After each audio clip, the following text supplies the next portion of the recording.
네, 여러분 안녕하십니까? TNC재단 바이어스의 진행을 맡고 있는 아나운서 황수경입니다. 두 번째 세션에서는 혐오에 맞서라, 최근의 혐오 이슈, 그리고 혐오에 맞서는 용기에 대해서라는 주제로 교수님들께 좀 더 폭넓은 질문을 드리고 또 자유롭게 말씀을 듣고자 합니다.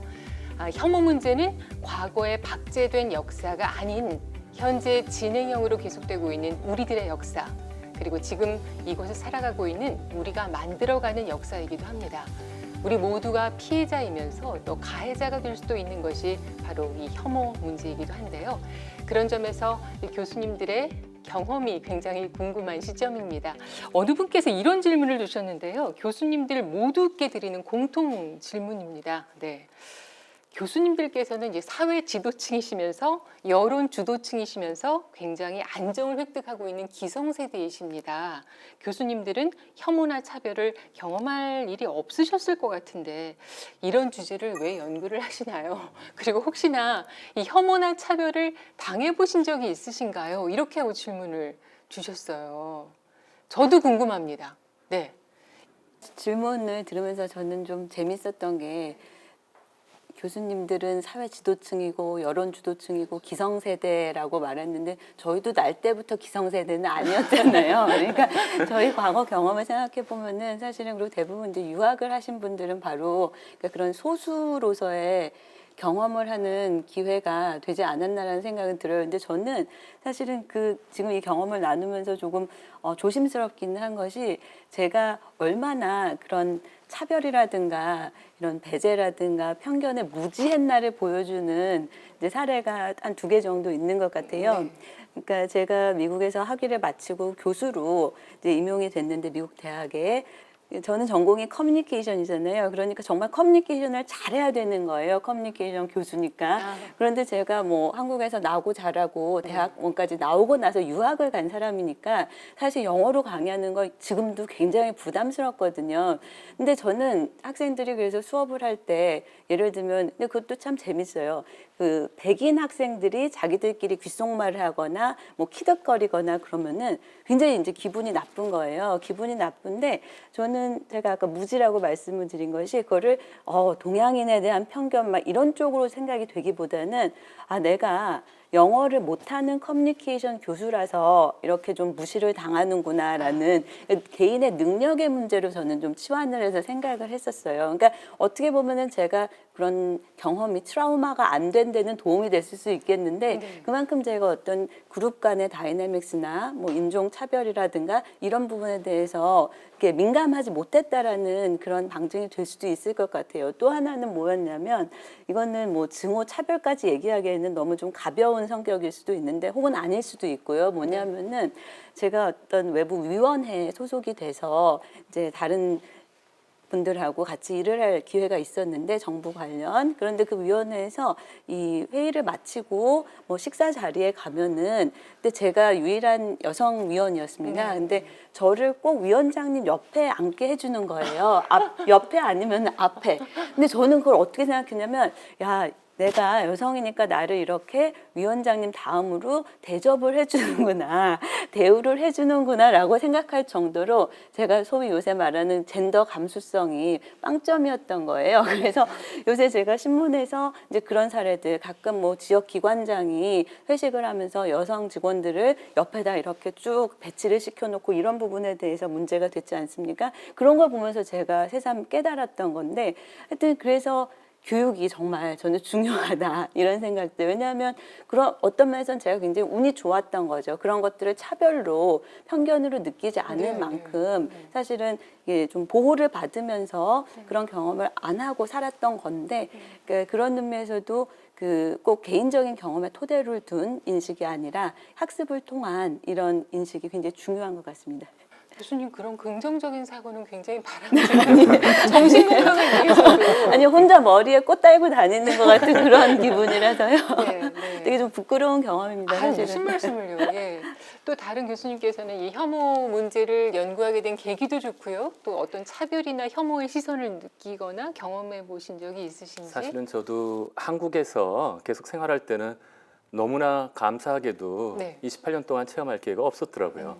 그런데 독일 낯선 사람들한테 가서도 처음에 한 1년 반 정도, 2년 정도를 아무런 것 없이 내가 무엇이라도 도움을 청하면 항상 도움을 받는 그런 체험을 하고 있었는데 네. 제가 88년도에 유학을 나갔는데 89년도에 통독이 되면서 저는 스스로 독일에서 분위기가 바뀌는 것을 체험한 적이 있었습니다. 예. 그 전까지는 굉장히 자신감도 있었고 서독이 경제적인 1세션에도 나왔었는데 무엇이든지 당시에 헬무트 콜이라는 수상이 아무런 추가 세금을 걷지 않고 자기네가 다 통일을 모두 다 해결할 수 있다라고 얘기했었는데 사실 그렇지 않았거든요. 경제 위기가 나타나게 되자 그때 처음으로 아우슬랜더 라우스 외국인들 나가라라는 표현이라든지 유독 그 다음에 그들이 우리를 표현할 때 동작으로 네. 이렇게 슐리츠아우겐 돼서 네. 눈치 져진 애들과 같은 표현과 같은 것들을 그 이전에 아주 형편이 좋을 때는 잘 체험해보지 못했던 것들을 실제로 느끼게 되었었고요. 한 가지 더 뭐한 것은 일반적인 대학에서는 굉장히 열려있는 보호받는 환경에서 있었는데 아우슬랜드 암트라고 해서 외국인 청이 있습니다. 외국인 청에 가서 비자를 연장하려 할 경우에는 마치 모든 외국인들은 이곳에 와서 우리의 일자리를 뺏는 것처럼 네.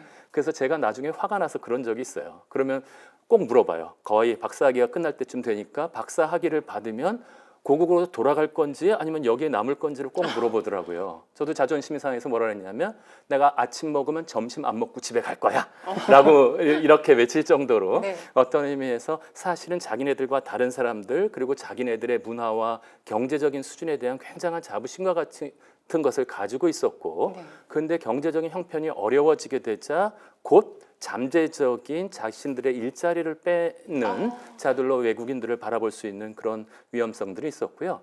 우리나라 사람들이 다문화 가정이나 외국인들한테 하는 태도를 봤을 때는 저 사람들도 얼마나 분노하고 얼마나 그럴까라고 역지사지로 생각하게 되는 적어도 그러한 계기는 유학 생활을 통해서 얻게 된 것 같습니다. 네.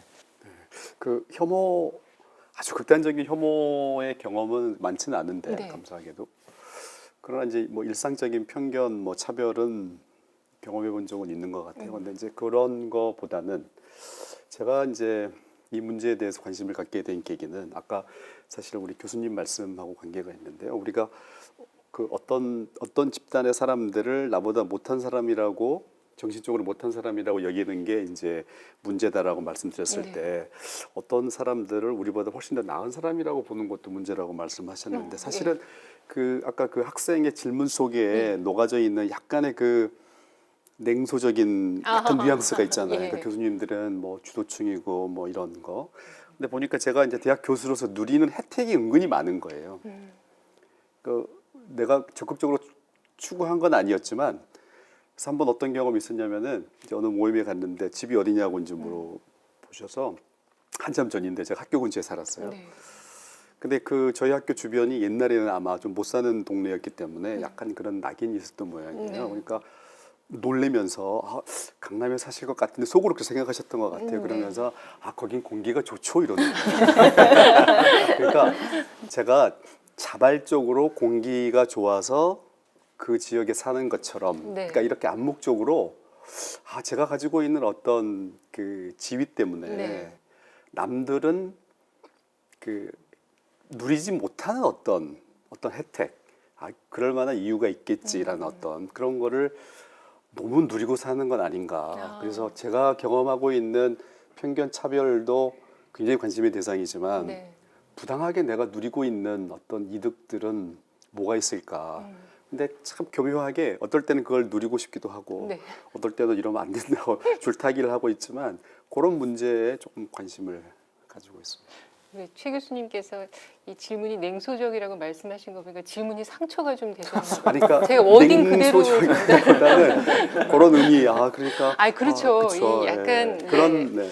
근데 저는 사실은 지금 최 교수님 말씀 들으면서도 아까 제가 이제 제 경험을 나누면서 염려가 됐던 부분이 뭐였냐면은 마치 그러면은 지금 네가 편견을 당하고 싶지 않으면은 지위를 갖춰라. 거기에 걸맞는 능력을 갖춰라. 이런 식으로 그렇게 또 편견이나 비춰줄 수 차별에 네. 대응하는 방식으로 네가 잘나면 되는 거야라는 식의 그런 생각을 심어줬을까 봐 좀 약간 염려가 되기는 해요. 그러니까 제가 마치 내가 차별을 당하는 게 뭐 동양인이라서 혹은 여자라서 뭐 이런 것이 아니라 예를 들어서 영어를 좀 잘하게 되면은 괜찮은 없어지는 문제처럼 이렇게 봤다는 게 그래서 여러분들이 혹시라도 만약에 그렇게 얘기를 하셨다면 그건 전혀 아니고 그러니까 제가 그만큼 문제에 대한 인식이 부재했다는 것을 반성하는 이제 그런 내용으로 이해를 해주시면 절대 좋을 오해 것 같습니다. 없으셨으면 좋겠습니다. 네. 네.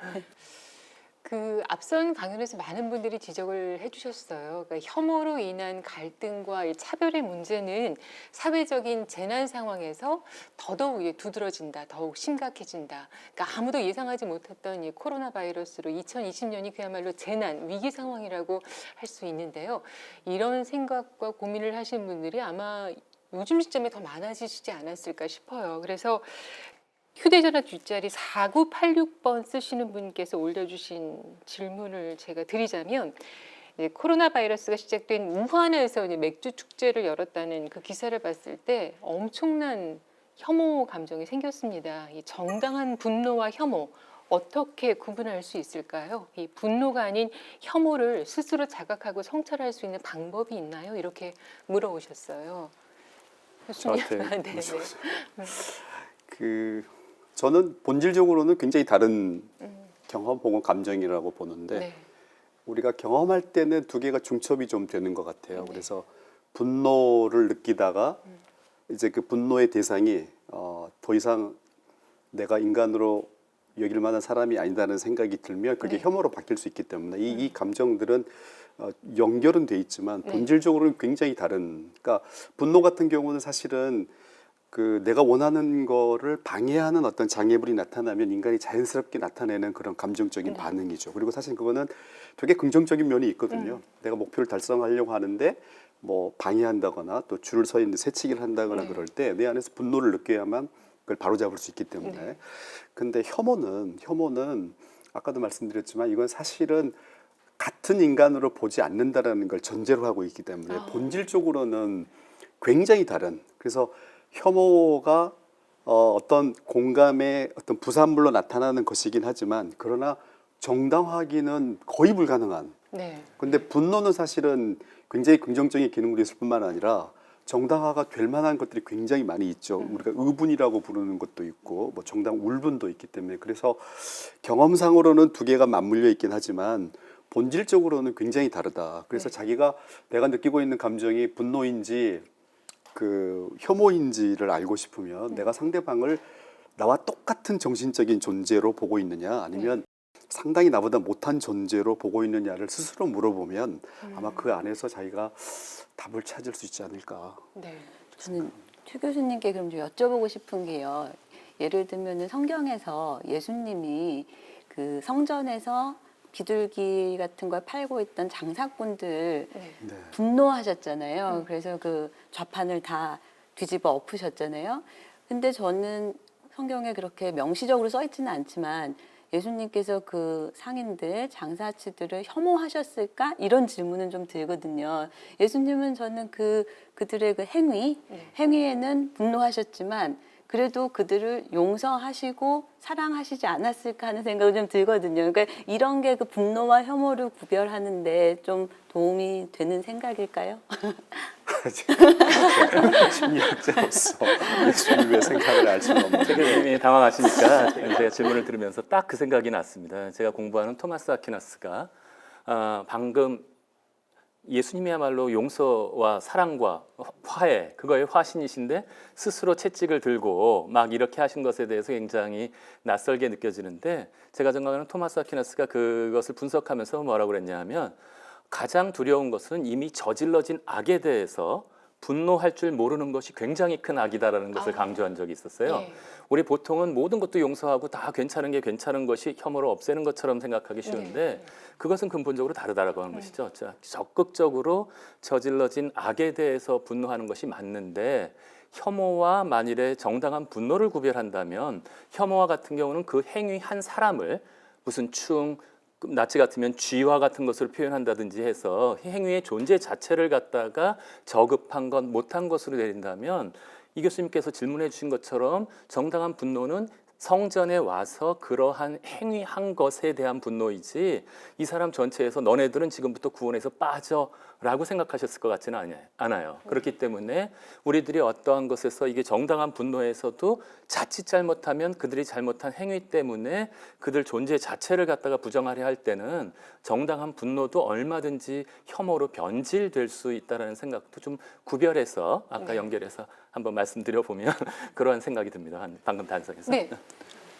제가 요즘 의분의 문제를 매달려 있어서 네. 그 고민 중인데 이런 것 같아요.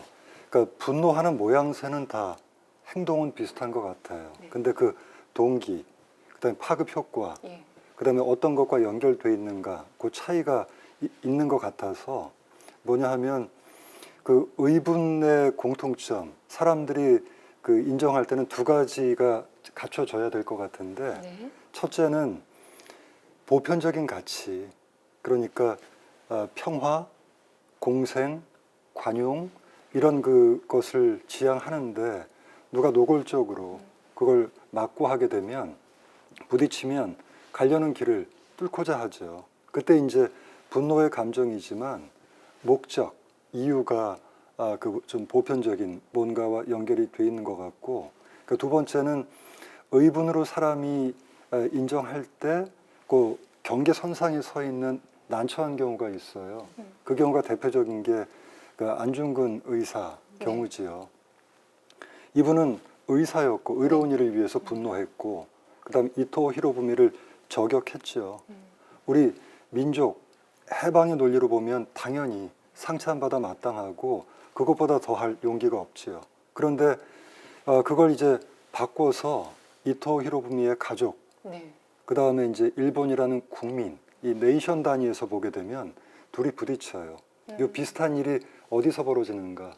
그 종교 간 네. 그 벌어진 그 테러, 그러니까 신의 이름으로 나는 이걸 행했다라고 하잖아요. 그렇죠. 그래서 신이 어떤 신이든 그건 중요하지 않은 것 같고요. 안전판, 최후의 보장은 아닌 것 같고, 결국 그 함께 살고자 하는가, 함께 살 것을 허용하는가, 배려하는가, 연대할 준비가 돼 있는가, 이런 가치에 저촉이 되면, 네. 또는 가치하고 부합해도 그러니까 폭력적인 언어를 쓰겠다, 폭력 행동을 쓰겠다 하게 되면 그 경우는 의분의 범주에서 바깥에 서 있거나 밀릴 것 같아서, 그래서 뭐 그 의분이 상황 따라 또 다르겠죠. 이유 따라 다르겠고 뭐 해석의 여지는 있지만 형식적으로 보면 이 두 가지 요소가 네. 들어가면 그래도 이건 의로운 분노야라고 할 수 있지 않을까 싶어요. 의로운 분노를 표현하는 방식이 이제 폭력적이면 안 된다라는 말씀이신 거잖아요. 위험하죠. 건강하게. 예. 위험하죠. 네. 그러니까 이 그 상대방, 그 폭력을 당하는 그 사람과 그 사람이 속한 집단이 네. 용인할까요? 특히 1960년대 민권운동 미국에서 펼쳐질 때 마틴 루서 킹은 수단도 비폭력적이어야 된다라고 했고, 네. 그 다음에 다른 이제 그 흑인 조직은 어느 세월에 하면서 그 간디의 노선을 거부했었죠. 그런데 결국은 민권운동의 1차 결실을 맺은 건 그냥 그 강을 건너는 그 단계에서 네. 일방적으로 맞고 채찍에 맞고 쓰러지는 장면이 TV에 중계됐기 때문이었죠. 만약에 거기서 의용 결사대 조직하고 그다음 주공, 그다음 조공 이런 식으로 그 반응했다면 과연 1960년대 미국에서 변화가 있었을까? 자신이 없거든요. 그래서 참 의로운 분노는 어떻게 표출이 돼야 될까요? 의로운 분노요. 가장 확실한 건 선한 방법으로, 네. 고상하고 절제된 방법으로 표출되면 되는데, 이럴 경우에 제가 또 고민에 빠지는 게 네. 의열단이라든지 그다음에 그 만주에서의 그 투쟁. 그렇죠. 그러니까 민족 간 투쟁이 벌어질 때 의라는 말을, 왜냐하면 그 보편적인 가치는 아니거든요. 네. 중간 딱 가치죠. 그러다 보니까 그 점에서 주저주저해서 경계선이 명확하면 학생이 묻지도 않았을 것 같아요. 경계선이 흐릿한 게 네. 안개지대처럼 중첩되는 데다가 이게 상황 따라 시대 따라 워낙 그 이동을 하니까 그 칼같이 잘라서 이게 바로 그거야라고 말은 못할 것 같고요. 네. 그 교수님 말씀 듣다 보니까 생각나는 사건이 있는데요. 최근에 그 프랑스에서 있었던 그 프랑스인 교사 그 참수 사건 굉장히 충격적이었거든요. 사실 이게 뭐 이슬람 포비아로도 이어질 수 있고요.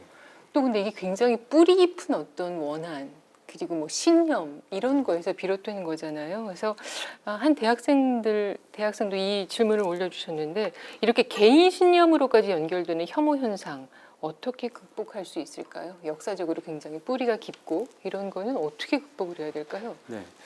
역사적으로 그리고 종교에 대한 얘기를 해주셨기 때문에 네. 가장 먼저 떠오르는 게 이슬람과 또 연관이 됐으니까 십자군 전쟁에 대한 것이 자연스럽게 떠오릅니다. 네. 근데 그렇게 되었을 때 아까 우리가 일반적으로 말하는 혐오에 대한 이야기뿐만이 아니라 종종 이 혐오라고 하는 것은 이데올로기화된 생각이 단순한 개인들의 생각이 아니라 네.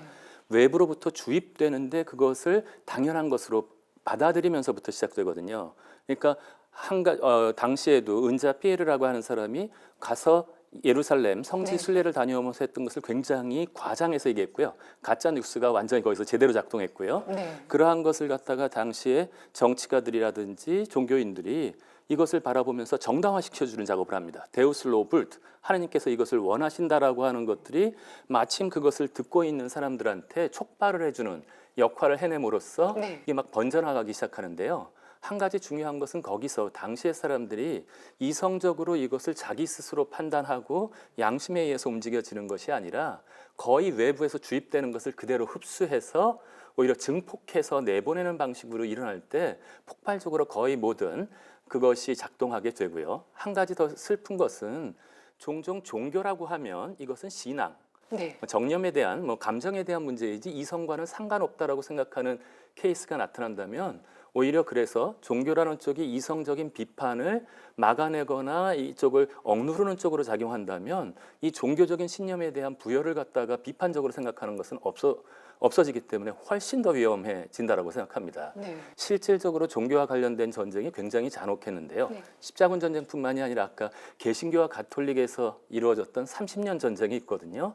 이건 그리스도인들끼리 벌어진 전쟁임에도 불구하고 네. 똑같은 성경과 모든 것을 받아들이는 자임에도 불구하고 잔혹함이 이를 데 없이 가서 완전히 제로 그라운드를 만들어 버렸던 그런 아픔과 같은 것들이 있는데 저는 그래서 가장 기본적으로는 이성적으로 성찰하고 이 사건에 대해서 판단할 수 있는 힘을 길러주는 것이 굉장히 중요하다고 생각합니다. 저희가 김수환 추기경 연구소에서 청소년 교육을 하고 있는데요.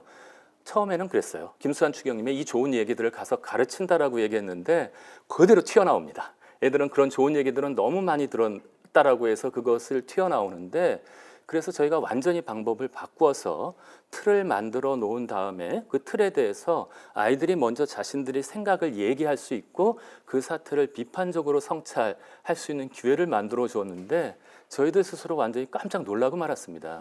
우리가 원하는 답들을 스스로 이성적으로 생각해서 찾아내고 그 다음에 그것과 연결되는 어떤 가치들, 네. 굉장히 많은 다양한 종교적, 철학적, 사상적인 가치들을 연결시켜 줄 수 있다면 이것은 매우 필요한 것이라고 생각하고요. 그래서 가장 기본은 역시 이성적으로 성찰하고 비판할 수 있는 능력, 네. 그리고 무조건적으로 가짜 뉴스라든지 하는 것들을 무비판적으로 그냥 흡수해 버리거나 그것을 부화내동하는 그런 경향들을 막아내는 작업부터 아마 첫걸음을 시작해야 하지 않을까라는 생각을 한번 해보게 됩니다. 예. 그래서 사실은 이 바이어스 컨퍼런스와 또 많은 교수님들의 특별한 강연이 나간 이후에 정말로 이 혐오 문제에 대해서 수많은 질문들을 올려주셨어요. 그래서 오늘 이 토크 콘서트에서 과연 어떤 질문을 정말 선정해서 다시 드려야 하나에 대한 고민도 굉장히 깊었는데 이런 질문을 올려주신 분이 계세요. 그러니까 혐오를 조장하는 정치인을 혐오하는 것도 문제가 되나요? 그들을 혐오하는 것은 그들처럼 되지 않겠다는 다짐, 어떻게 보면은 깨어있는 건강한 시민이 가져야 되는 정당한 권리가 아닐까요? 이렇게 질문을 올려주셨는데 우리 어떻게 생각하세요? 혐오를 그러니까 정말 근거 없는 우리가 받아들이기 힘든 혐오를 조장하는 정치인에 대한 혐오가 일어나는 것을 막을 수 없는 것 같아요. 혐오는 다 나쁘니까 혐오를 조장하는 정치인이라도 혐오하지 말라는 가르침을 머리로는 받아들일 수 있는데 어떻게 저렇게 저런 얘기를 할 수 있나, 그렇죠. 저런 행동을 할 수 있나. 그래서 그런 사람을 보면서 느끼는 혐오는 저의 그 개인적인 마지막 어떤 자존심으로 네. 하고 싶은 마음은 있습니다. 근데 그게 정당한 건지는 잘 네. 모르겠어요. 그러니까 저는 미워. 네. 아까 그 이미 정당한 분노와 혐오 사이를 우리가 구별했던 네, 네. 것들을 갖다가 우리가 충분히 연결시켜서 한번 생각해 볼 수 있을 것 같은데요. 네.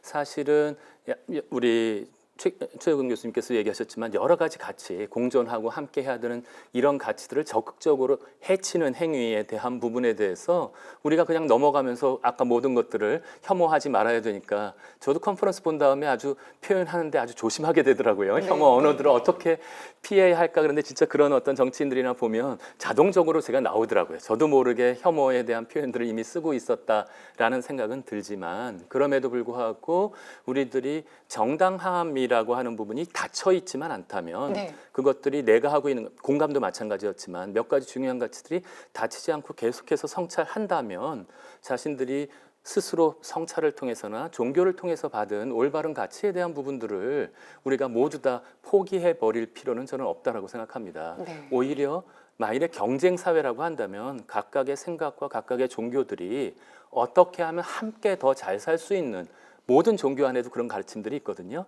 그런 부분을 끌어내야 되는 것처럼 그 올바름에 대한 자신들이 가지고 있는 생각을 반드시 포기해버려야 된다고 생각할 필요 없이 네. 그러나 성찰을 해야죠. 나도 얼마든지 나의 순수주의가 또 다른 혐오로 변질되지 않는가 요 경계상 속에서 그래서 아리스토텔레스가 항상 실천적인 부분에선 정답이 없다 그랬거든요. 네. 그런 부분에서 갈등하고 아까 걱정하는 그런 성찰의 작업은 여전히 필요하다라고 저는 생각합니다. 그 중요한 게 그 방법 같아요. 표출 방법. 표출 방법. 예. 네. 그러니까 최인철 교수님께서 그 생각을 하고 정말 마지막 순간에는 나도 그렇죠. 그렇게 할 수밖에 없지 하고 않나라는 곤혹스러움 네, 얘기하셨을 네, 네, 때 그 마음이 저도 100% 동의하거든요. 근데 이제 다만 공적 영역에서 어떻게든 활동을 해야 되고 네. 어떤 얘기는 옳지 않다, 옳다라고 하는 최소한의 시시비비는 가려야 되는 일이 저희한테 특히 있어요. 그쵸. 그래서 사인으로서는 집에서 뭐라고 하여튼 얘기를 하든 식구들이 견디겠죠. 용납해 주겠죠. 근데 공적인 자리에서 바로 그렇게 그 정치인들의 그런 언설, 네. 그다음 수많은 사람들에게 마음에 상처를 내거나 좌절시키는 그런 분노케 하는 그런 것들에 대해서 어찌할까 싶은데 저는 동의를 구하는 과정 같아요. 싸움 같아요. 그래서 만약에 누군가가 정말 나쁜 그 쌍욕, 네. 그 다음에 감정적인 그런 뭐랄까 일부의 지지를 받는 그 말들을 쏟아낸다면 그걸 그 하는 방법은 좀 달라야 된다. 안 그러면 양비론이라고 하지요. 저 사람이나 저 사람이나 추하긴 매일 반이네. 그게 이제 두려운 거죠. 그러다 보니까 가끔 가다가 영국의 의회 토론 장면, 독일 의회 토론 장면 뭐냐 하면 말도 안 되는 소리를 할 때 그냥 같은 선에서 같은 용어로 같은 레일 위를 달려가서 부딪히면 똑같은 사람 되는 것 같아요. 근데 어떤 때는 이렇게 유머, 네. 위트, 네. 그 다음에 어떤 풍자, 그 다음에 전략적이고 절제된 독설, 네. 이런 식의 이제 그 헤이트 스피치를 맞설 수 있는 네. 또 다른 그 전략들이 필요하고 그걸 좀 훈련해야 되는데 이걸 모든 국민에게 요구할 수는 없겠고요. 누군가는 그러니까 한국에서 독을 뿜어내는 그 언사가 아니라 예를 들면 이번에 컨퍼런스 댓글에 누가 이걸 올려주셨어요. 현직 교사이신데 나는 개를 굉장히 좋아하지만 네. 평생 동안 2마리 종류의 개는 키우고 싶어 하지 않는다. 네. 하나가 편견이고 또 하나가 선입견인데 이 그 두 가지 개의 공통점은 견의 공통점은 아무거나 물어뜯고 때로는 사망에 이르게 하기 때문이다. 네. 라고 그 가장 그 일반적이고 생활 속의 비유를 갖고 오되 그 상황 속에 툭 던지면서 설마 의원님 그러신 거 아니죠? 라고 한다면 그 분위기 있죠. 네. 그래서 그런 것들의 훈련이 네. 그 미국식 대화 협상 교육에서 네. 그냥 이게 아니라 네. 이렇게 올라서거나 회유하거나 삐껴가거나 아니면 툭 하고 장난치고 아프지 미안해 하고 그냥 지나가는 식의 좀 여유로움. 네. 그래서 마음에서 그렇게 미리 준비하고 여유롭게 이기지 못하면 악으로 선을 이길 방법이 있나요? 신에 의지하는 거 빼놓고는 네. 그런 생각이 드네요. 훨씬 고수의 대응이죠. 네. 예. 그 일부에서도 얘기를 나눴습니다만은 이 온라인상의 혐오 댓글을 보면은 정말 극단적인 편견이나 무차별적인 공격성이 굉장히 두려울 정도인데요. 그 때문인지 이런 상황에서 어떤 시선과 태도를 갖는 것이 필요한지를 묻는 질문이 공통적으로 굉장히 많았습니다.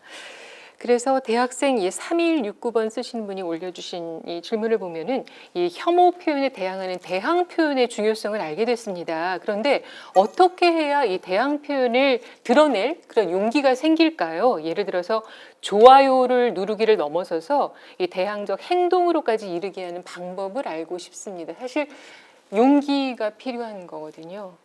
예, 지금 사실은 이 올바른 발언을 하는 게 두렵다라는 것 자체가 굉장히 커뮤니케이션 환경이 건강하지 못하다라는 것을 이제 방증하는 것 같은데요.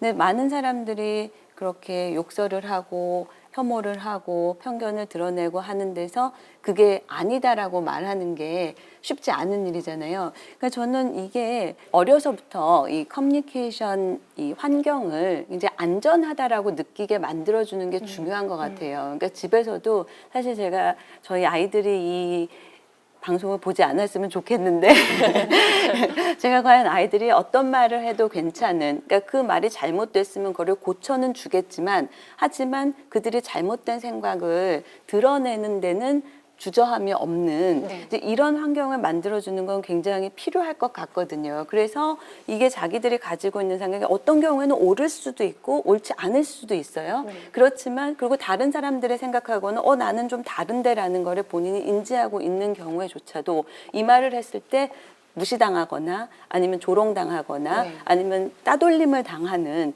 이런 부분을 염려하지 않고 말을 할 수 있는 그런 안전함, 그 안전한 환경, 이게 굉장히 중요할 것 같고 또 거기서 나아가서 더 중요한 것은 그것 외에도 말을 하고 났을 때 그 다음에 자기 발언으로 인해서 본인의 의견을 드러냄으로 인해서 다른 사람들의 생각이 조금은 달라지는 그런 경험을 하는 경우에 굉장히 효능감을 느낄 수가 있거든요. 네네. 그러니까 내가 말하는 게 중요하구나. 내가 얘기를 안 했었으면 뭔가 잘못된 결정을 내릴 수도 있는 건데 내가 이런 말을 함으로써 사람들 생각이 조금이라도 달라지는 그런 경험 네. 이런 것들을 하게 되면은 그게 쌓이고 쌓여가지고 네. 사실은 뭐 어른이 돼서도 아니면 학교에서도 아까 온라인에서 이렇게 혐오 놀이 같은 문화에 네, 대해서도 네. 잠깐 말씀을 하셨었잖아요. 근데 그런 경우에도 사실 우리 청소년들은 그 피어 프레셔에 굉장히 약하잖아요. 그 동료들한테, 자기 친구들한테 잘 보이고 인정받고 칭찬받는 것이 가장 중요한 시기인데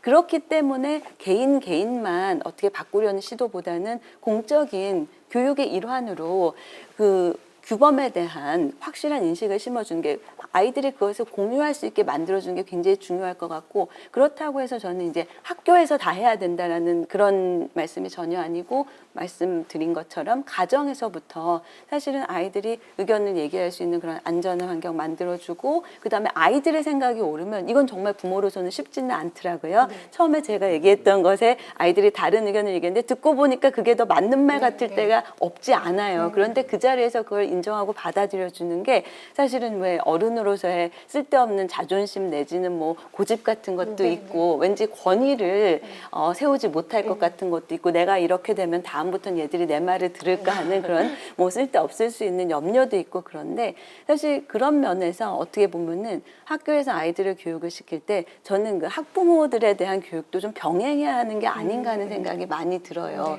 그리고 보면은 저희들이 교육이라고 하면 항상 좀 탑다운을 많이 생각하거든요. 어른들을 잘 가르쳐서 아이들한테 그거를 배우게 만들자. 근데 역으로 가는 경우들도 제법 많이 있어요. 그러니까 아이들한테 학교에서 이런 것들을 가르치고 부모님과 대화하는 법 이런 것들에 대해서 연습을 시키고 할 때 그때 부모님들이 같이 참여할 수 있게 되고 또 사실 우리 다 부모로서는 또 처음 살아보는 것들이잖아요. 그렇죠?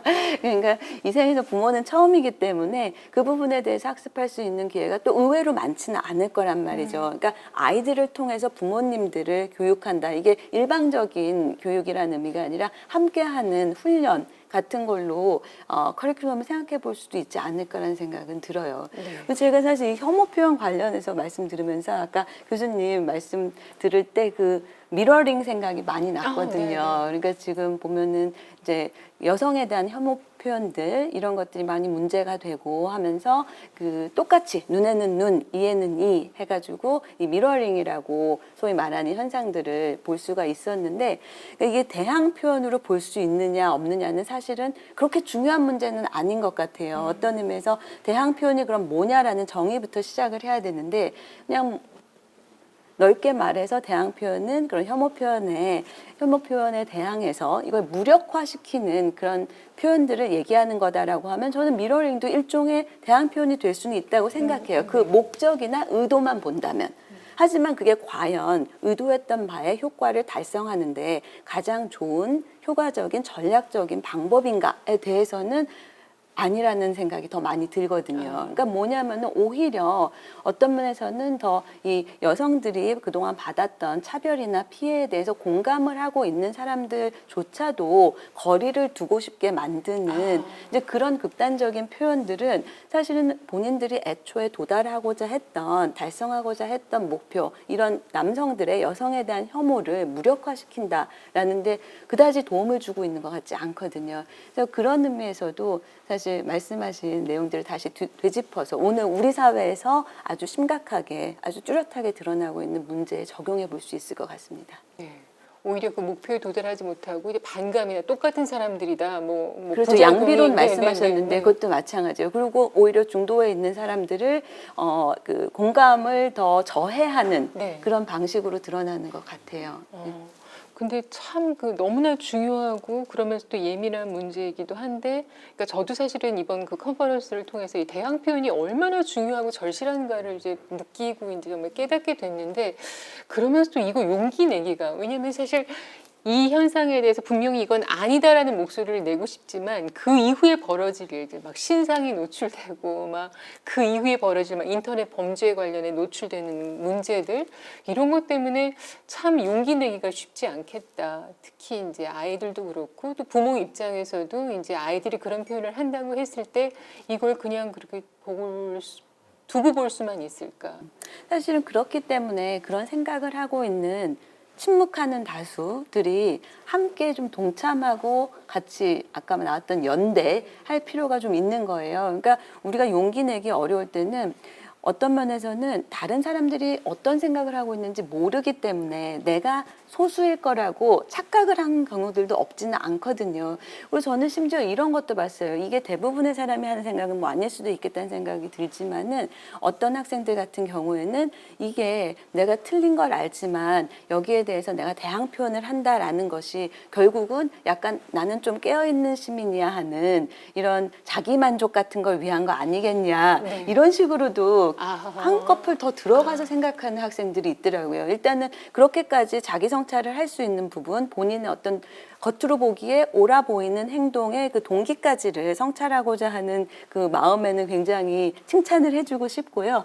그렇지만 그렇게 좀 순수성을 너무 고집하다 보면은 저는 칭찬받고 싶어서 옳은 목소리 내는 거 얼마든지 권장하고 싶거든요. 그러니까 마치 기부하는 사람들한테 기부해서 신문에 나고 싶어서 착한 사람이라고 인정받고 싶어서 그래서 기부하는 거지 뭐라고 얘기하는 거는 저는 우리가 모두 동의할 수 있는 기부는 좋은 것이야 라는 하는 행동을 더 인커리지 하는데 도움이 안 된다고 생각을 해요. 그러니까 남한테 칭찬을 받고 싶어서 했던 어쨌든 행동 자체가 칭찬받을 만한 것이라면 네. 칭찬해 주는 게 맞는 거죠. 네. 그리고 그런 행동을 하고 나서 사실 본인의 태도도 달라질 수 있는 여지가 분명히 있거든요. 그러니까 처음에는 남들한테 칭찬받는 게 좋아서 했지만 하다 보니까 스스로 안에서 우러나오는 기쁨을 느낄 수도 있어요. 근데 그런 부분들을 미리 지레짐작해서 나는 이거 대항 표현하고 싶지만 내가 이렇게 대항 표현했을 때 이거 깨시민 소리 듣고 싶어서 깨어있는 시민 소리 듣고 싶어서 한 거 아닌가라고까지 생각할 필요 없고 옳은 일이라고 생각하면 옳은 행동을 했기 때문에 누가 칭찬을 해주고 너는 깨어있는 시민이구나 생각해주면 그거는 그냥 따라오는 선물이라고 생각하시면 됩니다. 옳다고 생각되는 일은 그냥 하는 걸로. 그리고 거기에 대해서 가능한 한 이 안전한 학교 같은 환경, 가정이라는 환경에서 리워드를 확실하게 해주는 것. 그래서 그 리워드에 의한 행동의 강화, 그다음에 확신의 강화 이런 부분 굉장히 중요할 것 같아요. 네. 우리 교수님께서 아까 개취도 그러고 깨시민도 그렇고 이렇게 축약어를 죄송합니다. 줄임말을 제가 써주시니까 이제는 제가 조금 조금- 반갑고 정겹습니다. 제가 이제는 조금 젊은 친구인 것 같습니다. 뭐 아나운서들도 원래 이렇게 줄임말 잘 못 쓰게 이렇게 교육을 받긴 하는데 굉장히 친근합니다, 교수님. 그 용기 관련해 가지고요. 한 말씀만 네네. 덧붙이려고. 사실 굉장히 어렵죠. 천성적으로 용기 있는 사람들이 좀 있는 것 같아요. 그러니까 우리의 고민은 그렇지 않은 이제 용기를 내고 싶은데 용기가 안 나는 사람들 문제잖아요. 근데 아마 여기 그 방송 보고 있는 우리 고등학생들 혹은 대학생들도 잘 알고 있는 굉장히 유명한 심리학 실험이 하나가 있는데 그 실험에 좀 잘 알려지지 않은 게 있는데요. 그 뭐 이 선분 하나 보여주고 이 선분과 같은 거를 골라봐라 그래가지고 다른 선분 3개를 보여줘요. 그러면 분명하게 얘랑 길이가 같은 게 눈에 보이거든요. 근데 실험에 같이 참여한 다른 사람들이 분명히 2번이 같은 길인데도 1번이라고 얘기하면은 대부분의 애들이 그냥 1번이라고 따라가 버려요. 거기서 맞설 용기도 없고 네. 굳이 이렇게 해야 되나 이런 걸 하는 거죠. 그런데 이제 그 실험에서 변형을 한번 해가지고요. 그 실험에 참가하는 다른 애 한 명을 지정해가지고 너는 정답을 얘기해라라고 역할을 줘요. 그러니까 동지가 한 명 생기는 거잖아요. 네. 그러면은 그 진짜 이 실험 참가한 사람이 정답을 얘기할 확률이 거의 원래 상태로 돌아와요. 그러니까 진짜 우리에게 진짜 필요한 그 용기의 근원은 천성적으로 뭐 마음이 강한 것도 있는데 이거 우리 이은주 교수님 말씀과 비슷한데요. 나랑 뜻을 같이 하는 누군가 한 사람만 있으면 우리 용기를 내는 것 같아요. 그러니까 그게 부모님이든, 그러니까 우리 부모님은 내가 지금 얘기하는 거를 분명히 믿는 분이다. 혹은 선생님이든 아니면 내 주변의 어떤 친구든, 그러니까 그 한 사람만 있으면은 사람들은 굉장히 용기를 낸다라는 그런 결과가 있기 때문에 결국 이제 우리의 숙제는 그 소심한 우리 같은 사람들에게 한 사람을 어떻게 만들어 줄 거냐. 그 역할을 뭐 기성세대인 우리가 보여주 부모들이 해야 되고 우리가 해야 되고 교사가 해야 되고 이런 역할이 아닌가. 그래서 너 용기를 가져라라고 그 이야기할 수도 있지만 용기를 내도록 하는 어떤 한 사람이 우리가 좀 되어주는 것도 좀 중요하겠다는 생각을 합니다. 그 한 사람이 돼야 그렇죠. 서로에게 용기를 주는 그렇죠. 사람이 돼야 되는 네. 거. 본인도 네. 용기를 내지만 네. 본인이 용기를 내므로써 다른 사람들한테 용기를 주게도 되는 거. 네, 예. 네. 너무 강하게 쿵 와닿았어요. 그 혐오가 전혀 없는 사회는 이제 없을 것 같다. 그러니까 혐오가 완전히 사라지기는 어려울 것 같다고 아까 교수님께서도 말씀을 하셨습니다만은 이 혐오가 상대적으로 적은 사회는 있을 것 같다. 그런 사회나 혹은 국가의 특징이 있나요? 하고 3896번 쓰시는 분이 글을 올려주셨어요. 네. 상대적으로 적은 사회. 뭐 여러 가지 지수들이 우리 나오잖아요. 네. 뭐 성평등 지수 해서 뭐 네, 국가별로 이런 것도 나오니까 분명하게 사회마다 그 혐오를 하는 정도가 차이는 있는 것 네. 같아요. 그리고 이제 행복 연구에서 보면은 그 혐오하지 않는 네. 소위 좀 포용적인 사회에 살수록 개인들 행복이 높아집니다. 또 어떤 사람이 다른 나라로 이민을 이제 네. 가게 되면 행복한 나라로 이민을 가면은 행복도가 또 올라가요. 근데 그것도 그 이민자에 대한 포용도가 높은 나라일수록 그 효과가 강하게 나타나요. 네, 네. 그러니까 분명한 거는 그 혐오의 정도에서 사회 혹은 국가 간의 차이가 있는 거는 분명한 것 같다. 그리고 그런 사회에 살수록 사람들이 행복한 것도 분명한 것 같다. 아. 그럼 도대체 어떤 나라가 그 혐오의 경향이 약하고 어떤 나라가 강하냐? 아마 쉽게 생각할 수 있는 거는 우리가 계속 했던 얘기인데 집단. 네. 그러니까 집단이 얼마만큼 중요하냐의 정도에 있어서 집단이 지나치게 강한 사회는 네. 집단 사이에 위계가 이렇게 성립이 되게 돼 있기 때문에 그 집단에 속한 사람은 그 집단 속에 살면 편하긴 하겠지만 네. 사실은 그것 때문에 사회 전체적으로는 위계 질서가 생기게 되고 집단 간의 차별이 생기면서 그런 사회에서 혐오가 좀 더 강하게 나오지 않을까라는 그런 추측을 하고 있습니다. 그럼 여러 가지 지수를 봤을 때 우리나라는 혐오 관련 표현이 안타깝게도 우리는 안 좋은 높은- 편에 네. 안 좋은 편에 속해 있죠. 네. 굉장히 집단이 강한 그런 사회이기 때문에. 이 혐오를 이제 뭐 금지하기 위해서 혐오를 막기 위해서 사실은 이 뭐 차별 법적 제도 장치, 그러니까 차별 금지법도 이제 발의되고 논의되고 이런 단계인데 이런 법적으로 제도적으로 이렇게 어떤 장치 같은 게 필요할까요, 교수님? 어떻게 생각하세요? 이 어떤 분께 좀 말씀해 주세요.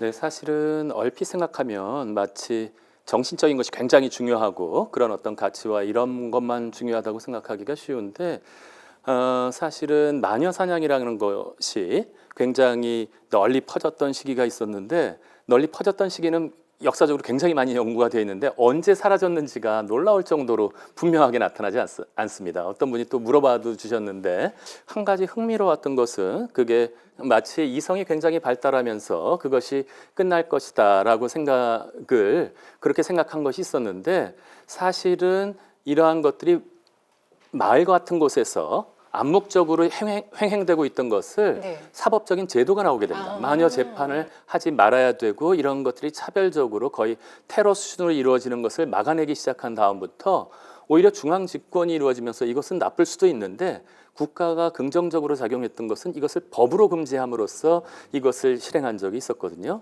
저는 그렇기 때문에 교육적인 것 같이 도덕적인 가치뿐만이 아니라 적어도 최소한 동의할 수 있는 것들은 법들을 아주 명쾌하게 얘기해서 요즘의 차별금지법이라든지 온라인상에서의 폭력과 같은 것들을 정확하게 규정하고 그것을 실질적으로 효용적으로 이것을 실행해서 이것이 잘못됐다는 것을 알려주게 될 때 실질적으로 고소가 들어간다면 많이 취하하면서 네. 사과하는 케이스들이에요. 억지로겠지만 적어도 자신의 잘못된 행위를 알게 해주는 이러한 작업 같은 것은 매우 필요하다고 생각하고요. 그러한 것들을 공감에 의해서 법적인 조치들을 만들어내고 그것을 정확하게 법 또한 교육에 활용할 수 있는 방안도 활용할 수 있는 아주 좋은 수단이라고 생각합니다. 그러니까 마녀 사냥도 그거를 중단시킨 것이 그러니까 사법제도라는 거잖아요. 지금 사법개. 네, 사법제도가 마련되면서부터 서서히 줄어들기 시작했고요.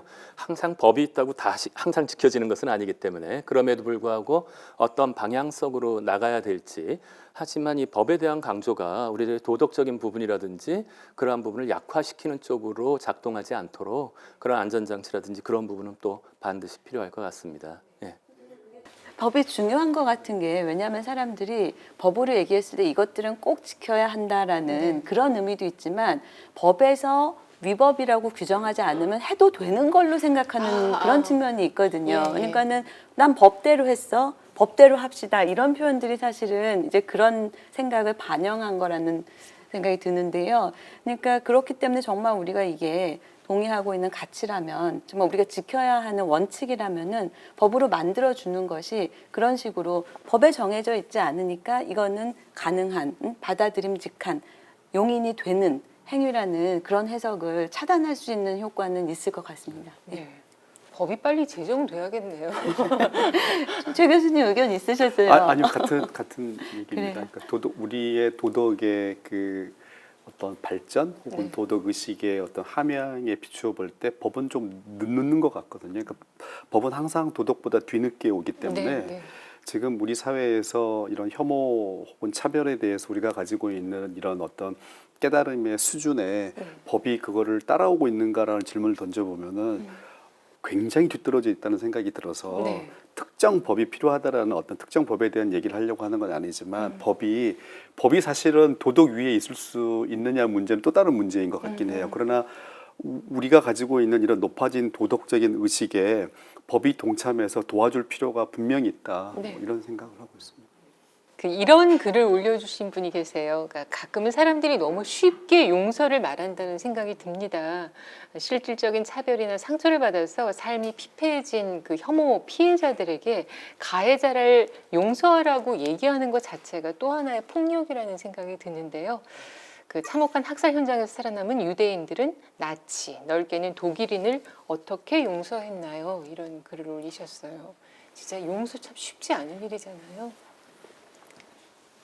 쉽게 말하기가 어려운데 그냥 공부한 대로 먼저 말씀드리면 용서에는 전제 조건이 있죠. 네.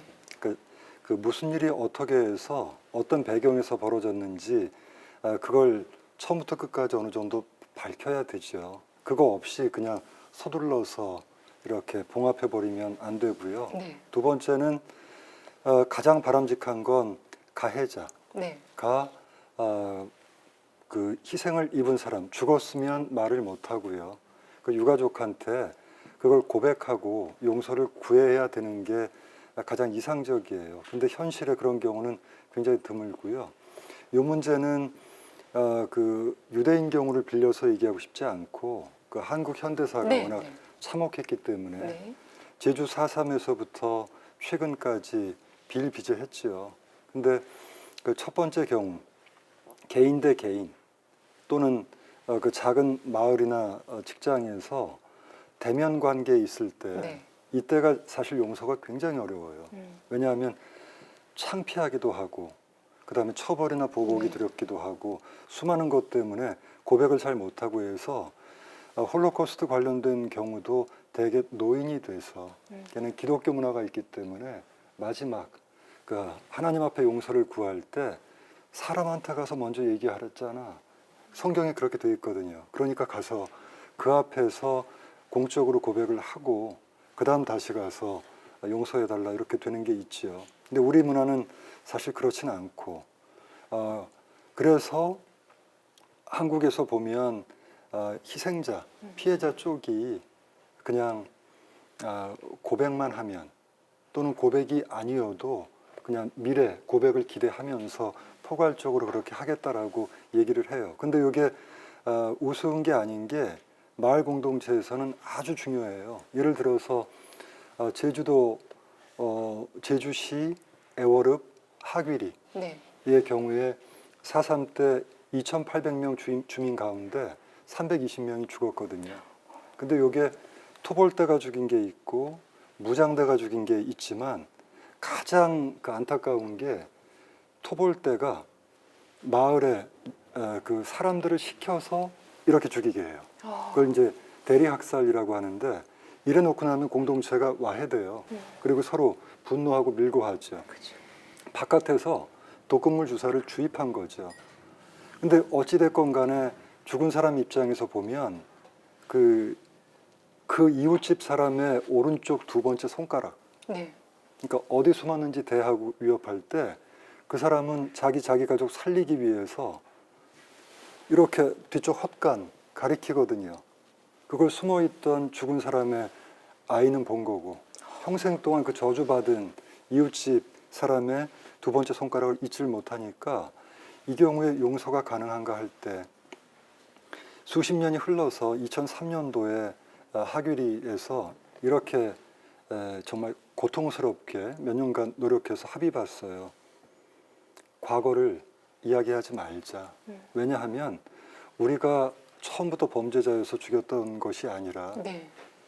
바깥에 물이 들어왔고 우리를 떠밀었고 살기 위해서는 쏴야 했고 신고해야 됐고 하다가 보니까 보복의 사이클이 돌았다.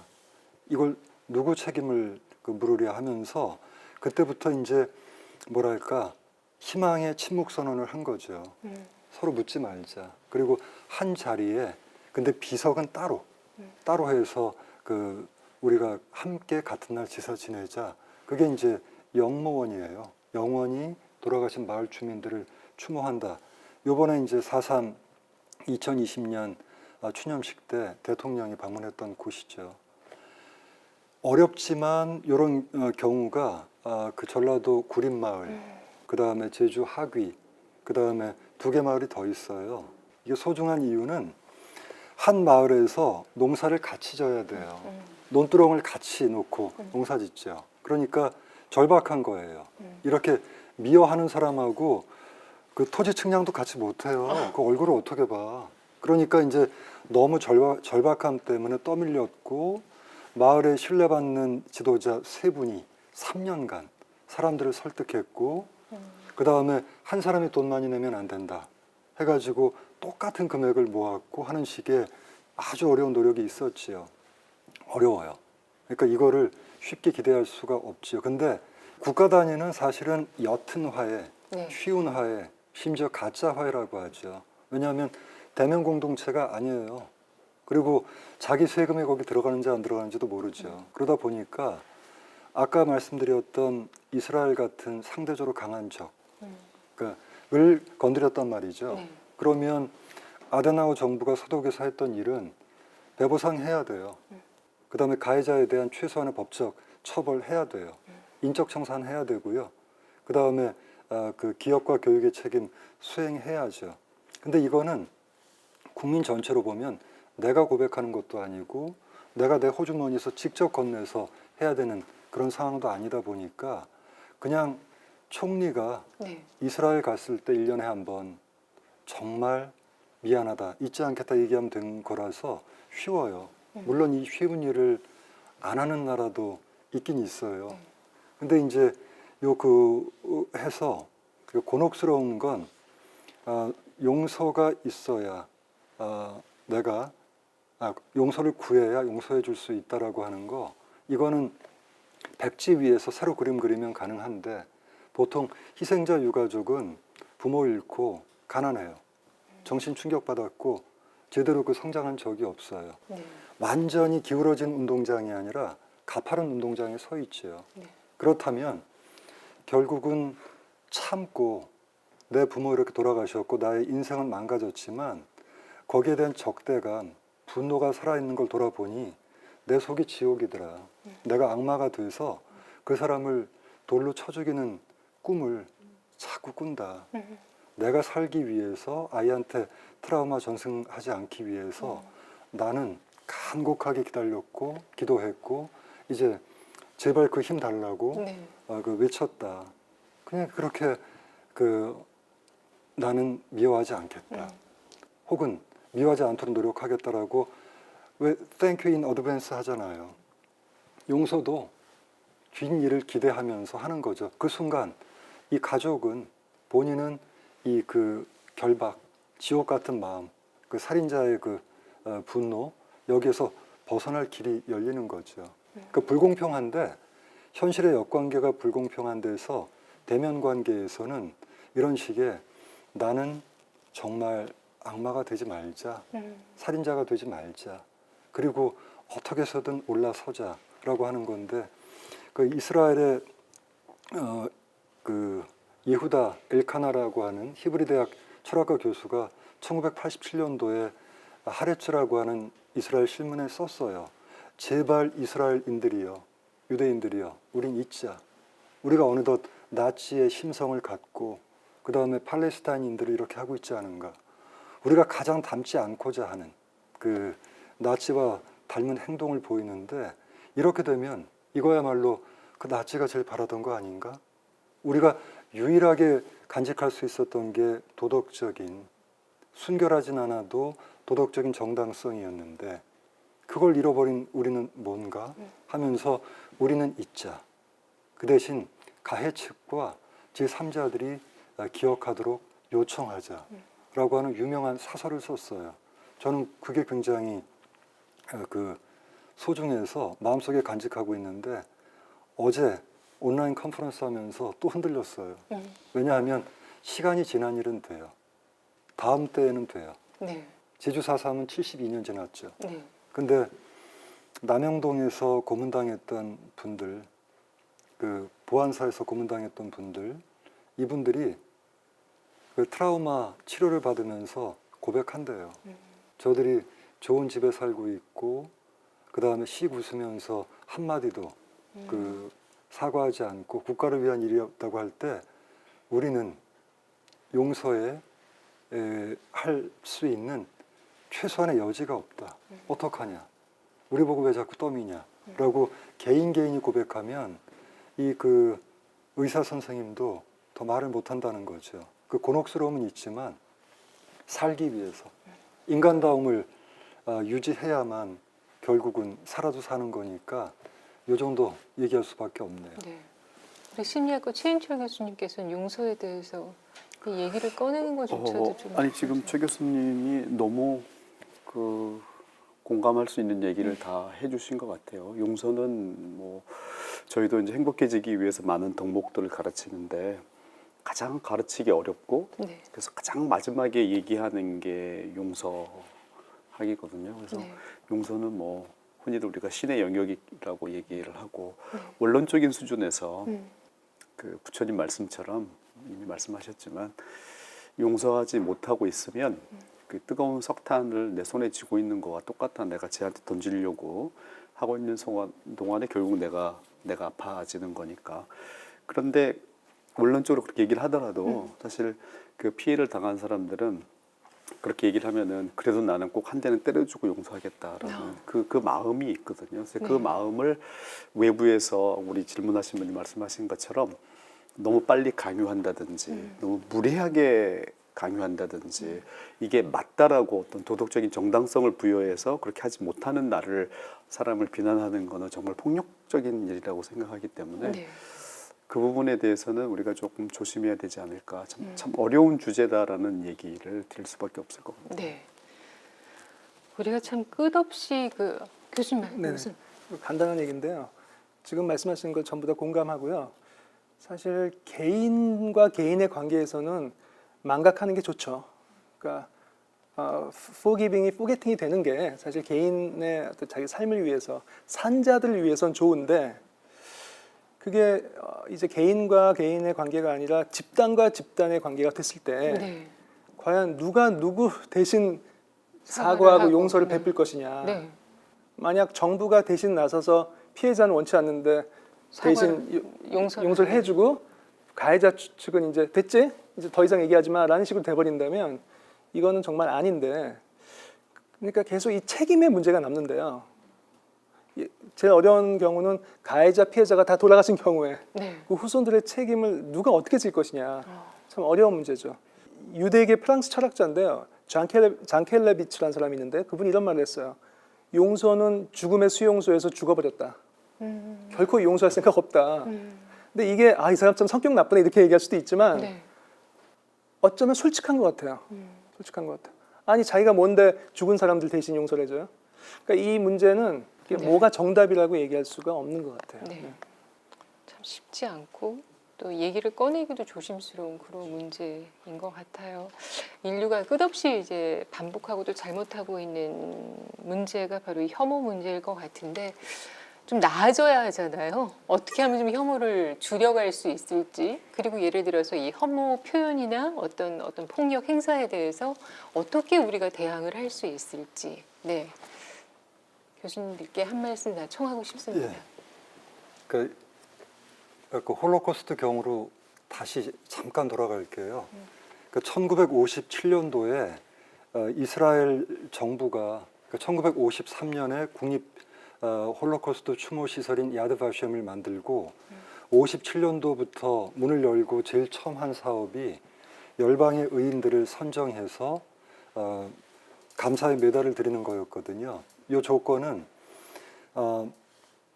유대인 아니면서 아무 대가 없이 네. 위험에 처했던 유대인을 구하거나 숨겨주거나 먹을 것을 주었던 네. 그런 경우들이에요. 그래서 두 사람이 그거를 얘기를 하면 상을 주죠. 근데 이게 왜 중요한가? 아까 최인철 교수님 얘기해 주실 때 이게 간 큰 사람, 의의 인물은 타고나는 것 같아요. 근데 이제 그럼 난 간 작은데 어떡하지라고 학생들이 물어보면 네. 저는 선생으로서 나도 작아 라고 얘기하고요. 희망을 얘기해요. 뭐냐면 큰 위험에 처해서 누군가를 구해준 사람 얘기를 차마 못하고 두 번째, 의사인데 병실에 숨어서 들어와 있었어요, 밤에. 폴란드 의사인데. 그러면 숨겨준 게 돼요, 실정법상. 네, 네. 사형이에요. 그러니까 어떻게 해요? 선택해야 되는데 의사로서의 직업 윤리 생각해서 이제 어쩔 수 없어. 이중의 그물에 사로잡혀서 이거 어떻게든 치료해주고 탈출시켜야 돼. 세 번째 경우가 저한테 희망을 줘요. 뭐냐? 최근에 개봉한 영화인데요. Zookeeper's Wife라고 해서 폴란드 바르샤바의 그 동물원 주인 사장의 부인인데 이 부인이 사고를 치죠. 유대인을 숨겨줘요. 네. 동물원에. 이미 이제 게임 끝난 거예요. 잡히면 죽죠. 그 얘기를 남편한테 며칠 후에 해요. 남편은 방법이 없어요. 부부니까. 이혼해도 안 돼요. 그러니까 어떡하죠? 엮여 들어간 상황이에요. 살기 위해서는 아내를 도와야 돼. 네. 그러다가 이제 우연히 운명처럼 들이닥친 거에 회피할 방법이 없어서 반응해서 몇백 명을 구했어요. 그 길로 그냥 끝까지 가서. 그 다음에 어떤 마을은 한 300몇십 명 주민들이 서로 카톨릭 신부님을 중심으로 뭉쳤어. 그래서 책임을 나눠주었어. 역할 분담을 했어요. 바로 이런 경우들. 여러 가지 경우들이 있으니까 우리가 어떤 직업일까 또 어떤 처지일까 생각해서 작은 위험은 작은 손해는 나눠 갖겠다라고 하는 그런 정도를 교육을 받고 네. 탐구학습하다 보면 그런 탐구학습 하면서 내면화해서 희생자하고 나하고 일치시켜보고 가해자하고 일치시켜보고 구조자하고 일치시켜본 사람은 웬만하면 혐오 표현 그 온라인상에서도 쉽게 하기가 어려워요. 네. 왜냐하면 시뮬레이션을 몇 번 해봤기 때문에. 네. 그래서 저는 교육 외에는 교육. 길이 없다. 근데 누구 알지? 이분 자기 희생하셨어라고 하면 학생들이 어떻게 볼까 생각하면 또 다른 폭력 같아요. 왜냐면 내가 못한다. 그래서 나도 아무리 생각해도 못하겠는데 여기까지는 애쓰니까 해볼 수 있지 않을까 싶어. 너희들은 어떨까? 한번 따져볼까? 네. 그 정도 문제 제기 외에는 방법이 없는 것 같네요. 네. 우리 다른 분들은 지금 어떻게 교수님 네, 말씀하신 것 중에 결국은 공감 교육이 굉장히 중요하다는 말씀을 하신 것 같아요. 그러니까 지금 그 사람 입장이 되어 보는 것, 그 피해자, 그 혐오와 공격의 대상이 됐던 그런 사람들 시각으로 한번 되짚어 보는 것, 이런 것들이 굉장히 중요하다는 말씀에 저도 10분 공감하고요. 네. 그리고 그러기 위해서 교육이 굉장히 필요하다라는 말씀에 공감하고, 네, 여기서 사실은 그 아까 저는 테크놀로지 쪽을 공부하는 사람이다 보니까 뭐 굉장히 현실적인 그다음에 실천적인 방안에 대해서 말씀을 잠깐만 거들자면은 네. 그 교육 방식에 있어서 예를 들면 아까 가상 현실 뭐 이런 얘기를 잠깐 드렸었는데 그 버추얼 리얼리티 테크놀로지들이 많이 개발이 되면서 사실은 그게 가장 유용하게 그다음에 그 공익적인 방향으로 쓰일 수 있는 그 영역 중에 하나가 바로 공감 교육인 거거든요. 그래서 사람들이 다른 사람의 입장이 되어서 살아보는 것, 그러니까 저희가 내가 해봐서 아는데 하는 게 상당히 강력하게 먹히잖아요. 정말 해보면 알게 되거든요. 근데 그 해보게 하는 게 대부분의 경우에는 쉽지가 않아요. 저희가 유태인이 돼봐 할 수도 없는 거고 제주도민이 돼봐 할 수도 없는 거고 현실에서는 굉장히 어렵죠. 남자한테 네가 여자가 돼서 한번 당해봐 하기도 어려운 거고 그렇지만 이게 가상현실에서는 그런 그 아이덴티티 정체성의 그 쉬프트 변환이 굉장히 상대적으로 어쨌든 실제 현실에서보다는 용이하게 경험 가능한 형태로 주어지거든요. 그리고 요즘 학생들은 또 그런 쪽에 게임 같은 거 많이 하면서 이렇게 익숙해 있고 그래서 저희가 그 가상현실을 그 공감 기계 empathy machine이라는 표현도 쓰거든요. 그런 게 그러니까 학생들을 설득하는 데 있어서 예를 들면 환경 문제 굉장히 심각하다. 이게 얼마나 많은 피해를 가져오는지 아느냐 하는 데 있어서도 학생들로 하여금 실제로 경험을 해보게 하는 거예요. 그 물고기가 되어서 물이 오염이 됐을 때 얼마나 숨쉬기가 힘든지 같은 그런 느낌 아니면은 나무 하나를 키우는데 얼마나 공이 많이 들어가는지 경험을 해보게 한다거나 심지어는 뭐 산호초가 돼가지고 그 지구 온난화 때문에 물의 수온이 올라가면 이 뚝뚝 떨어져 나가는 그런 경험을 해보게 한다거나, 그러니까 그런 정도로, 그러니까 그런 교육이 사실은 이 다른 사람으로 다른 집단의 일원으로 살아보게 하는데도 얼마든지 적용이 가능하고, 그러니까 아주 테크니컬한 수준에서 그런 부분에 대한 것도 좀 창의력을 발휘해서 생각해 봄직한 것 같아요. 그러니까 역사를 가르치더라도 아니면 그냥 윤리 교육의 일환으로라도 어쨌든 그러니까 좀 그런 아이디어들을 좀 더 적극적으로 개발을 하고 그냥 아이들한테 교과서적인 얘기 또 그냥 뻔한 얘기, 옳은 얘기만 주입을 시키는 거는 아까 말씀드린 대로 의도는 좋을지 모르나 전략적으로 그 효과적인 방법은 아닐 수 있기 때문에 그쪽으로도 저희가 이런 목표에 대한 공감이나 합의는 이미 있는 것 같아요. 근데 어떻게 할 것인가에 대한 좀 더 구체적인 심도 있는 논의가 필요하지 않나라는 생각도 듭니다. 네, 사실은 교육 중에서 굉장히 중요한 게 우리가 역사도 굉장히 오랫동안 얘기하고 그랬는데 역사를 회상하고 기억하고 고통스러운 것들을 다시 기억하는 이유는 그때 머무르거나 하기 위한 것이 아니라 정말로 계속해서 강조하셨지만 미래에 대한 희망을 가지기 위해서거든요. 제가 한건수 교수님 얘기 들으면서 후투와 투치족이 용서할 수 없는 거의 불가능한 상황 속에서 미래를 위해서 실질적으로 한 케이스가 하나가 있다는 게 독일에서 콘트라스트 게젤샤프트라고 하는데 대조사회, 일반적으로 그 극복을 못하고 끊임없이 고통받는 그런 관계가 아니라 하나라도 성공한 그렇게 용서에 대한 사례와 같은 것들을 얘기해 줄 수 있고 우리도 할 수 있다는 용기와 같은 것을 줄 수 있다면 한 가지 중요한 것은 피해자들한테 아까 강조하셨는데 바깥에서 절대로 의미라든지 용서의 시기를 규정해 줄 수 없다고 생각합니다. 이 고통은 끝까지 가는 것이기 때문에 함께 기다리면서 정말 그렇다면 어떤 종교의 은총이겠죠. 그러한 어떤 것들이 일어나기를 함께 고통을 받으면서 2차 가해를 하지 않고 함께 버텨주는 그러한 교육, 특별한 걸 해서가 아니라 가장 고통받고 있는 사람한테 가서 네가 고통의 의미가 뭐 신에 대한 벌이야 아니면 너같이 의인을 뭐 올바로 교육시키기 위해서가 아니라 그 옆에 서서 가장 고통받고 있는 사람을 신체적인 따뜻함을 존중해 주거나 댓글로 용기를 한마디 줘서 떨어지는 애들을 받쳐줄 수 있다면 아마도 그 체험들을 작은 체험들을 나누면서 애들도 용기도 낼 수 있고 하는 것이 필요할 것 같습니다. 정말 영웅이 아니라 작은 사람들이 시작할 수 있는 이 한 발들이 모여서 큰 걸음으로 나갈 수 있는 그런 계기가 되는 교육들을 함께 나눌 수 있었으면 좋겠네요. 이제 마지막인데 이 컨퍼런스에서 제가 처음 했던 강의로 다시 돌아가는 느낌이 좀 있어서 반갑기도 하고 또 한편 좀 아쉬운 면도 있는데요. 제 관점에서는 이제 지금까지는 저희가 충분히 다 공감대를 이루었는데 이제 어떻게 할 건가 이 솔루션의 문제에서 이게 공감이 굉장히 중요한 주제이고 공감 교육이 필요한데 공감 교육 공감에만 맡겨놓게 되면 결국 문제 해결이 쉽지가 않다라는 게 저는 원래부터 가지고 있었던 문제 의식이거든요. 그러니까 그 상대가 겪고 있는 아픔에 대해서 충분히 네가 공감하면 네가 하는 행동을 할 수 없다. 맞는 얘기인데 그것만이 유일한 해결책이라고 생각하는 순간부터 우리는 교육에만 의존하게 되고 그러면 정말 이 솔루션이 좀 어려워지는 것 같아요. 그래서 때로는 공감을 충분히 하도록 해야 된다는 것 자체가 오히려 문제 해결을 좀 지연시키는 효과가 있다는 생각이 한편으로는 있어서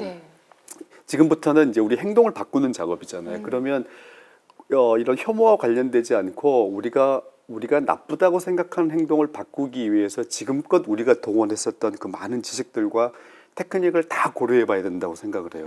그렇지 않고 혐오는 공감을 통해서 해결할 수 있다라고 그것만 내세우게 되면 다른 많은 행동들을 해결하기 위해서 우리가 축적해 놓은 기술들을 사용하지 않는 그런 안타까움이 좀 있기 때문에 그래서 그런 관점에서 보자면 저는 그 일상적인 갈등 때문에 분노했다가 그게 결국 혐오로 바뀌는 그런 케이스가 아니고 우리가 진짜 문제 삼고 있는 내가 내 집단이 아닌 집단에 속한 사람을 이유 없이 그 집단 소속원이라는 이유만으로 혐오하는 그거는 강력하게 처벌받아야 하는 범죄다.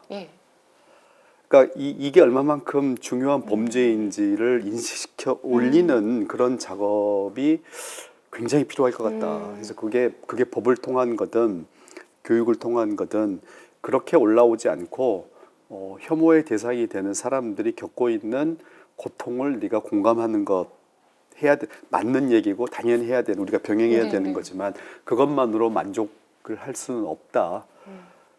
네, 다시 그래서- 처음으로 돌아가는 아니요, 것 국민이 같아서 저는 선생님 그렇죠. 말씀하신 대로 사실은 그 두 개가 이제 별개가 아니고 어떤 의미에서는 공감을 할 때, 그러니까 네. 공감이라는 게 다른 게 아니라 그런 피해 당사자의 입장이 되어 봤을 때 내가 한 일이 얼마나 끔찍한 일인가, 이게 얼마나 잘못된 일인가에 네. 대한 인식으로도 이어질 수 있다고 보는 거거든요. 그러니까 이게 either or의 문제라기보다는 네. 이 행위가 정말 잘못됐어라는 것을 아까 말씀드린 대로 이렇게 단호하게, 사실 법 제정도 그런 의미에서 공적인 선언이라고 말씀을 드린 거였거든요. 네. 그러니까 그런 것처럼 이게 잘못된 것임을 알려주는, 가장 확실하게 경험시키는 virtually 방식으로 이제 공감 교육을 논할 수 있다는 생각을 해요. 그러니까 공감 교육이 이거랑 떨어져 있는 게 아니라 그냥 착한 사람이 되자, 선량한 사람이 되자가 아니라 사실은 범죄에 단호한 태도를 가질 수 있는, 얼마나 나쁜 짓인가를 네. 니네가 알아야 한다라는 의미에서도 공감을 논할 수 있다고 봅니다. 예. 그 제가 오늘 이제 파악한 바로는 오늘 이제 두 가지 논의가 있는 것 같은데요. 한 가지는 구체적인 사회의 혐오 현상에 대해서 어떻게든 솔루션을 좀 찾아보려는 네. 것이 하나 있고, 하나는 조금 그거보다는 좀 큰 주제죠. 뭐 사과와 용서, 화해, 책임, 이런 문제를 우리가 어떻게 볼 것인가, 이런 두 가지 논의가 서로 연결되기도 하고 약간 차이도 있는데, 저는 뭐 역사학자니까 좀 후자에 초점을 맞춰서 주로 얘기를 했는데, 다시 용서의 문제를 잠깐만 얘기를 하면요. 그러니까 용서를 통해서 어느 정도 이렇게 망각으로 가는 것, 그게 사실 필요해요. 그렇지 않으면 너무 힘들잖아요. 그런데 그러니까 구체적인 사회에서 구체적으로 내가 거기 관계된 한에서는 분명히 그런데, 사실 좀 더 장기적으로 크게 보면은 사실 더 이상 우리가 과거의 아픔에 대해서 불편함을 느끼지 않는 상태라는 것은 그렇게 좋은 상태는 아닌 것 같아요. 사실 좀 거창한 얘기지만 인류 문명의 기초는 사실 그 아픔을, 불편함을 유지하는 것에서 나온 거거든요. 네. 불편함을 유지한다는 것은 한편으로, 그러니까 개인의 심리적인 상태로는 별로 좋은 상태가 아닐 수 있지만, 사실 문명적 차원에서는 그것을 문명으로 만들게 하는 어떤 기초가 되죠. 하나의 예를 들면 참 꺼내기 뭐한 아픈 얘기죠. 세월호 그 단원고의 경우에 그 기억 교실이 있잖아요. 근데 학교 입장에서는 그거를 빨리 다른 좋은 데로 옮기기를 원했어요. 제가 학교 교장이라도 아마 그런 생각을 하게 됐었을 것 같아요. 새로운 학생이 와야 되고 구체적인 교육이 이루어져야 되는데 학교가 무서운 공간이 되면 안 되잖아요. 그래서 지금 이제 다른 곳으로 옮겨졌는데, 뭐 어쩔 수 없다는 생각이 드는 한편, 다른 한편으로는 왜 안 불편하려고 하는가? 불편해야 되는 거 아닌가? 영원히 불편할 수는 없을지 몰라도 상당한 기간은 불편해야 되는 것이 아닌가? 그래서 이거는 결국 책임의 문제와 연결되고, 그래서 사실 우리가 구체적인 솔루션을 찾는 것도 물론 필요하고, 뭐 법적인 조치를 구한다거나, 그러나 또 다른 한편으로는 좀 더 넓은 차원에서 우리가 그것을 끊임없이 기억하고 고민하는 것, 이런 것들이 같이 어떻게 어우러질 수 있는가, 뭐 그런 생각을 좀 해봤습니다. 네. 그 혐오 현상이 더 이상 남의 일이 아니고 우리가 함께 극복해야 될 현상이면서 또 같이 교감해야 되는 문제라는 거를 많은 분들께 널리 알리기 위해서 지난 11월 16일부터 이제 12월 16일까지 한 달간에 걸쳐서 너와 내가 만드는 세상이라는 이 전시회가 진행이 되고 있는데요. 오늘 교수님께서 잠시 전시회를 살펴보고 오셨어요. 어떤 느낌이셨는지 우리 박승찬 교수님. 제가 그 전시회를 보고 오면서 갑자기 김수환 추기경님이 기억났습니다. 뭐가 기억났냐면 우리가 혐오에 대해서 굉장히 많은 얘기를 하고 제가 9강의를 이렇게 열심히 네, 8강의를 들어보면서 많은 것을 배워서 머리가 이렇게 풍성해졌는데, 추기경님께서 그러셨어요. 사랑해야 된다는 것은 우리가 알고 있는데 가슴까지 내려오는데 70년이 걸렸다라는 네. 표현을 쓰신 게 있어요. 너무 공감이 가면서 그랬었는데, 오늘 오히려 전시회에 들어가면서 그 내려오는 것이 머리로 많이 생각했었는데 아주 구체적으로 아주 기가 막히게 각각 다른 모습으로 그려진 혐오에 대한 성찰과 같은 어떤 것들을 바라보면서 많은 느낌을 받았고요. 한 가지는 그 철판 조각을 상처받은 부분을 떼어내놓고 나서 그 밑에다 그대로 놔두셨더라고요. 네. 설명을 들어보니까 그것을 가지고 다시 메꿀 수 있는 희망에 대한 그러한 것이 상징적이라는 얘기, 아마 혼자 갔으면 몰랐겠지만 제가 그것을 바라보면서 아 진짜 우리가 머리로 많이 토론했고 했던 이야기들을 예술품을 통해서 이렇게 더 강하게 느낄 수 있구나. 지나가는 장면의 그 고통스러운 모습 하나가 굉장히 부담스러우면서도 아까 말씀드렸던 그 고통받고 있는 자의 그 눈물이 우리한테 가슴한테 훨씬 더 다가갈 수 있다면 저는 우리 최 교수님 말씀 너무나 공감하지만 오히려 철학자로서 비판적인 성찰, 네. 그 다음에 이 함께 공감하는 것, 이 두 가지뿐이 아니겠죠. 제도적인 장치까지 모두 해나가는 데 있어서 이 전시회가 우리들이 다시 한번 그것을 가슴에까지 가깝게 끌어내리는데 아주 좋은 기회라고 생각했습니다. 9편을 다 보지 않더라도 그곳에 가서 한번 아주 짧은 시간 안에라도 그 안에서 느껴보는 것이 아주 굉장히 값진 체험이라고 느꼈고요. 많은 분들한테 진심으로 추천드릴 정도로 네. 아직까지도 아마 무슨 의미를 가지고 있는지는 더 많이 생각해야 되겠지만 그 장면들이 아직까지 계속해서 마음에 남아 있습니다. 네. 자, 전시회가 이제 12월 16일까지 계속되니까 많은 분들이 좀 같이 이제 참여하시면서 또 이 어떻게 우리가 해나가야 할지를 함께 고민하는 시간 가져보셨으면 좋겠고요. 전시회는 12월 16일까지지만 온라인으로는 언제든지 지켜보실 수 있다고 하니까요. 많은 분들 동참해 주셨으면 좋겠습니다. 참혹한 혐오의 역사를 만든 것이 우리 인류였다면 이 문제를 끊임없이 성찰하고 극복해 나가는 것도 결국 우리의 몫이라는 걸 잊지 않아야겠습니다. 자, 오랜 시간 함께하면서 성찰의 기회를 만들어주신 교수님들께 진심으로 감사드립니다. 고맙습니다. 네, 감사합니다. 제 자신이 너무 많이 배워서 감사하다는 말씀을 드리고요. 그리고 이 톡쇼나 또 컨퍼런스를 보신 분들이 저와 같은 이런 깨달음을 조금 얻어가시면 참 좋겠다 이런 생각을 했습니다. 여러분들이 보여주신 그 반응에 더 많이 배우게 됐어요. 저도 사회과학자로서 이 우리 사회의 이 중요한 현상, 문제에 대해서 얼마나 더 진지하게 고민을 하고 연구를 해야 되겠나 하는 다짐을 또 해보게 됐습니다. 감사합니다.